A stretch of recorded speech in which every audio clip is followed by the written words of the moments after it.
My father looked me dead in the eyes and said, "You're not my daughter. You're just the consequence of a mistake I should have buried." Then he pointed at my stomach like it offended him and added, "Take that pregnancy and get out of my house." 9 years later, my head of security called and said, "Ma'am, there's an older couple at the main gate. They're claiming to be your parents." I didn't even flinch. I smiled and said, "Let them wait. My name is Aria Monroe." I was 22 when my life collapsed in a single weekend, and I'm going to tell you how I built something so strong that the people who broke me couldn't even recognize it. I grew up in Westbridge, Connecticut, in a house that looked perfect from the outside: fresh paint, 2 cars in the driveway, the kind of lawn that said we don't struggle. But inside that house, I learned early that love could be conditional. My father, Victor Monroe, ran a successful logistics company. He liked order, numbers, discipline. And from the time I could walk, he treated me like a project he didn't ask for. Victor wanted a son. He got me. So he tried to fix the problem the only way he knew how, by shaping me into the kind of child he would have respected if I were male. While other girls my age were joining dance classes, I was carrying boxes in his warehouse on Saturdays. While my friends were picking out homecoming dresses, I was learning how to read spreadsheets and negotiate invoices. He never said, "I love you," the way other fathers did. He said things like, "Be useful. Don't be dramatic. You're not special. Earn it." My mother, Lillian, was softer, but soft doesn't always mean safe. She avoided conflict like it was a contagious disease. If my father spoke, she went quiet. If he disapproved, she nodded along. I used to think she was protecting me by staying calm. Later, I realized she was protecting herself. So I became what they rewarded: quiet, capable, impressive. I studied business at UConn, got scholarships, kept my grades spotless. I learned how to smile even when I felt invisible. I learned how to swallow pain like it was just another task. And then, at 22, I met the one person who made me feel like I didn't have to earn love. His name was Ethan Cole. Ethan was charming in that effortless way that makes you believe in fate. He'd send good morning texts like I mattered. He'd talk about the future like it was already ours. For the first time in my life, I felt chosen. He told me I was beautiful, not just competent. He told me I didn't have to be perfect to be worth keeping. He made my chest feel warm in places that had been cold for years. I fell hard. Not because I was naive, but because I was hungry. Hungry to be seen. Hungry to be wanted. Hungry to believe that love could be simple. 8 months into our relationship, I found out I was pregnant. I sat on the edge of my bathtub with the test shaking in my hand, staring at 2 pink lines like they were a verdict. My first thought wasn't joy. It was fear. But Ethan acted thrilled. He kissed my forehead, talked about baby names, promised me we'd figure it out. And for a few days, I let myself breathe. Then the distance started. He became busy. He traveled more. He stopped answering calls right away. And I told myself not to panic, because panic had been my father's favorite proof that I was too emotional. So I did what I'd always done: I tried harder. I decided to tell my parents on Sunday night. A family dinner, my mother called it, like a word could turn tension into love. Ethan was supposed to come. 2 hours before, he texted, "Work emergency. I can't make it." I sat at the table alone. My father cut his steak with surgical precision. My mother smiled too much, like she could feel a storm coming and wanted to pretend the sky was clear. I cleared my throat. "I'm pregnant." For a second, the room went silent in the kind of way that makes your ears ring. My mother froze with her fork halfway to her mouth. My father didn't yell at first. He set his knife down slowly, stared at me like I'd spoken a foreign language, then said, very calmly, "By who?" When I said Ethan's name, my father's face hardened. "Are you married?" "No, and you thought you'd do what, exactly? Bring shame into this house?" He stood up so fast his chair scraped the floor like a warning. I spent 22 years trying to make something out of you, he said. And you repay me with this? I tried to speak. My voice cracked. Dad, he cut me off with a hand in the air. No. You don't call me that. My heart dropped. Then he said the sentence that still echoes in my skull, even now. You're not my daughter. You're just the consequence of a mistake I should have buried. My mother didn't move. I looked at her, begging without words. She stared at her plate. Victor pointed toward the hallway. Take that pregnancy and get out. You have 1 hour. 1 hour. 22 years reduced to a countdown. I walked to my room on legs that didn't feel like mine, packed a suitcase with shaking hands, and waited, some part of me still expecting my mother to appear at the door and say, "Stop. This is wrong." She never came.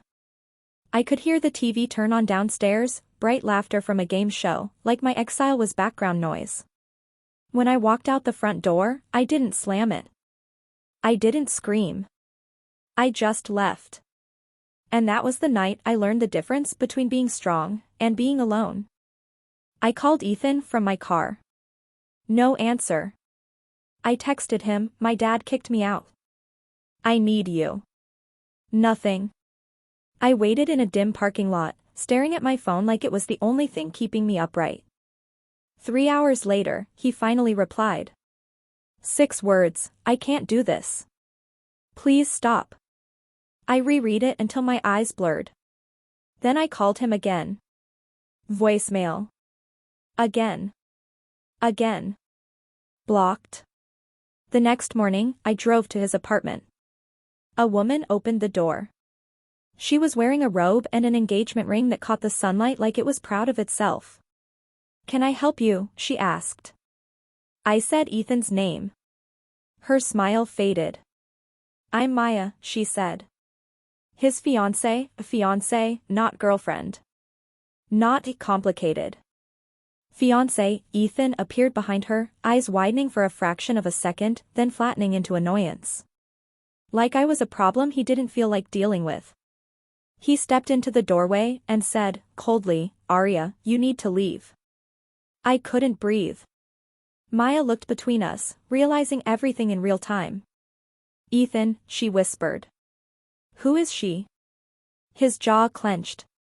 Then he said the worst possible thing you can say to someone carrying your child, "Handle it. I'm not getting involved." And he shut the door. I stood there, pregnant, homeless, and suddenly aware that the love I'd built my hope on wasn't love at all. It was a performance.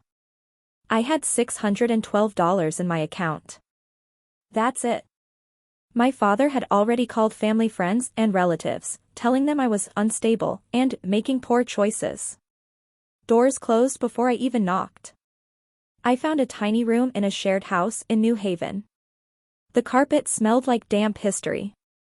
The walls were thin enough to hear other people's lives. I worked every job I could get. Mornings at a diner. Afternoons at a laundromat. Nights answering calls at a customer service center. At 5 months pregnant, I fainted behind the counter at the diner. I woke up in urgent care with a nurse telling me I needed to slow down. How? I wanted to ask. But I didn't. I just nodded, like I always did. My daughter was born in March. I named her Nova. Because she was the brightest thing in my universe, even when everything else went dark. When the nurse asked who was coming to visit, I lied and said they were out of town. It was easier than explaining the truth. My family didn't lose me. They threw me away. That night, holding Nova in a quiet hospital room, I made a promise. "You will never wonder if you're wanted," I whispered. Not once. Not ever. When Nova was 8 months old, I got a job as a receptionist at a property management office. It wasn't glamorous. But it was steady. The owner was a woman named Denise Calder, a sharp, no-nonsense widow in her 60s with eyes that missed nothing and patience for exactly 0 excuses. She noticed how I stayed late. How I caught errors in leases. How I listened more than I spoke. One afternoon she asked me, "What do you want, Arya?" I didn't say money. I said the truth. I never want to be powerless again. She studied me for a long moment, then nodded like I'd finally said something worth hearing. "Good," she said. "Then learn." Denise trained me like she was preparing me for war. She taught me how to evaluate a building, how to negotiate, how to read a neighborhood's future. She didn't pity my story. She didn't soften her words. She just gave me tools. And tools, I learned, are what turn survival into strategy. I got my real estate license at night, studying after Nova fell asleep. I failed practice tests. I cried in the bathroom quietly so my baby wouldn't hear it. Then I passed. The day that license came in, I held it like it was proof that I hadn't been erased. My first sale was a tiny condo nobody wanted. Awkward layout. Weird smell. Bad photos. I staged it myself with thrifted furniture and sheer determination. I baked cookies before showings because people make decisions with their feelings before they use logic. 3 weeks later, it sold. My commission was $3,800. It wasn't a fortune. But to me, it felt like oxygen. Denise promoted me. More listings. Bigger opportunities. Over time, I realized something: I wasn't just surviving. I was building. I started saving aggressively. I reinvested every bonus. I learned development, not just sales. And slowly, the world began to respond to me differently, like it could sense I was no longer asking for permission. By the time Nova was 5, I had partnered on my first small renovation project, an old duplex in a neighborhood everyone ignored. We bought it cheap. Fixed it smart. Sold it strong. Then another. Then another. I formed my own company, Second Dawn Properties. I didn't name it after revenge. I named it after what I was doing, starting again. This time, on my terms. I kept a low profile. No flashy interviews. No public drama. Not because I was hiding. Because I was busy. And honestly? Because peace is its own kind of flex. I heard about Victor Monroe the way you hear about people you used to know, whispers. A contract lost. Loans extended. A house refinanced. The perfect life wasn't perfect anymore. But I didn't celebrate. Not because he didn't deserve consequences, but because he no longer deserved my attention. Then I found the listing. A historic estate just outside Westbridge, on several acres, beautiful bones, good schools, expensive, and undervalued because it needed vision. I bought it. Not for revenge. For Nova. For the backyard she'd always dreamed of. For the life I promised her. We moved in 2 weeks before her 9th birthday. The gate was tall. The driveway curved like a private road to a future no one could take. And I didn't think about my parents. I didn't have to. Not until the call came. It was a Saturday morning. I was in my office reviewing construction plans while Nova ran through the backyard with a laugh that made the air feel lighter. Security called. "Ma'am, there's an older couple at the main gate. They say they're your parents. They want to come in." My chest went still. Not with fear. With clarity. I looked out the window at my daughter, happy, safe, loved, unaware that the people who rejected her before she was even born were now standing outside my gate asking to be let in. I smiled. "Let them wait," I said. I took my time. I finished my email. I poured another cup of coffee. I watched Nova run, free. Then I walked down the driveway like I owned every inch of the life they said I'd never have. Victor looked smaller than I remembered. Older. More tired. His hair was grayer, his posture less certain, his expensive confidence replaced with something desperate. My mother stood behind him like a shadow, hands clasped, eyes red. Victor tried to smile. It was the weakest performance I'd ever seen from him. "Arya," he said, voice too warm. Look at you. We heard you were doing well. I said nothing. He continued quickly, like silence scared him. We should have handled things differently. We were shocked. You know how people talk in town, I finally spoke. People talked because you told them to. His smile flickered. My mother opened her mouth like she wanted to say something, then closed it again. Some habits are stronger than love. Victor cleared his throat. The company, it's been a hard few years, he said. We made mistakes. We need help. There it was. Not apology. Need. He looked past me, eyes drawn to the house like a magnet. You have a lot now, he said softly. And we're family. I laughed once, quietly. The sound startled even me. Family? I repeated. You gave me 1 hour to pack my life into a suitcase. He flinched. I nodded toward my stomach, remembering his finger pointed like an accusation. You told me to take my pregnancy and get out. My mother's face tightened. Victor's voice changed, sharp, defensive. I was protecting the family name. I held his gaze. You were protecting your pride. His jaw worked like he wanted to argue. But he couldn't. Because the truth isn't something you can negotiate. My mother finally whispered, Arya, can we at least see her? I swallowed. Not because I wanted to say yes. Because I remembered the part of me that used to hope my mother would choose me. Then I pictured Nova, my Nova, asking someday why she wasn't wanted. And I knew what my job was. I answered calmly. She doesn't know you. My mother's eyes filled. I'm sorry, she whispered. That word, sorry, was too small for what she allowed. I looked at her and said, you were silent when it mattered. Victor stepped forward, desperation rising. We're going to lose the house, he admitted, voice cracking. We have nowhere else to go. Arya, please. And for a second, I almost felt the old reflex, guilt. The one he trained into me like discipline. But then I remembered who I am now. The woman who built a life out of wreckage. The mother who kept her promise. I leaned slightly toward him and said, you don't get to abandon me at my lowest and claim me at my highest. His face tightened. My mother sobbed quietly. Victor tried anger, his old weapon.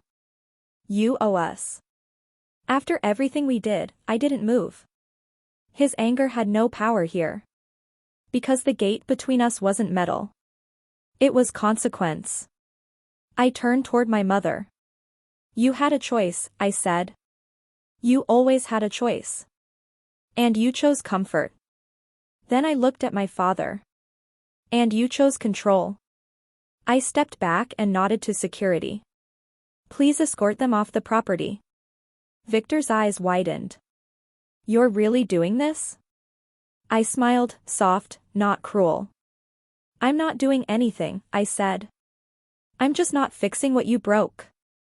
They left slowly, like they expected me to change my mind. I didn't. A few minutes later, Nova ran up to me, breathless. Mom, who are those people?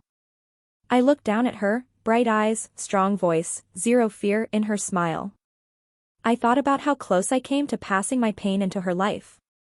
Then I said the truth, simplified. People from my past. She frowned. Are they important? I shook my head.